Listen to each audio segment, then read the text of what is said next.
Question है two vectors each of magnitude 20 Newton have resultant 20 Newton, find magnitude of their vector difference.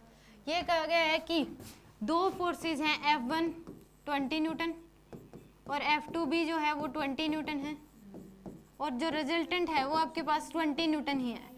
तो resultant जो है वो 20 Newton तभी आ सकता है जब इन दोनों फोर्सेस के बीच मैग्नीट्यूड के इक्वल ही अगर रिजल्टेंट है, तो इस केस में थीटा जो इन दोनों के बीच होगा वो 120 डिग्री होगा।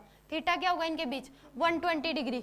तो उसी केस में रिजल्टेंट जो है वो कितना आ सकता है? 20 न्यूटन आ सकता है। आप फॉर्मूले से निकाल भी सकते हो, अगर दो वेक्टर मैग्नीट्यूड वाइज दोनों इक्वल हैं और रिजल्टेंट जो है वो किसी एक मैग्नीट्यूड के इक्वल है, तो आप श्योर हो जाओ कि थीटा जो होगा उन दोनों के बीच क्या होगा? 120 डिग्री। तो उस केस में अगर वेक्टर डिफरेंस बताना है, उसका मैग्नीट्यूड बताना है, तो a माइनस बी का मैग्नीट्यूड आपको निकालना है। तो a square plus B square minus 2ab cos theta पूरे का अंडर रूट। तो a की वैल्यू 20 का स्क्वायर प्लस 20 का स्क्वायर माइनस 2 इंटू में 20 इंटू 20 इंटू में कोस 120 होता है माइनस 1/2 पूरे का अंडर रूट।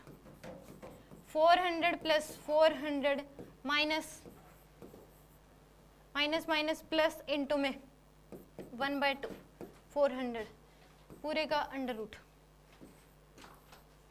यह जगह आपके पास 400 प्लस 400 प्लस 400 अंडर रूट 1200। तो आंसर आ जाएगा अंडर रूट 1200 को आप लिख सकते हो 20√3। अंडर रूट 1200 को लिखा जा सकता है 20√3। तो वेक्टर डिफरेंस आ जाएगा यहाँ पे 20√3।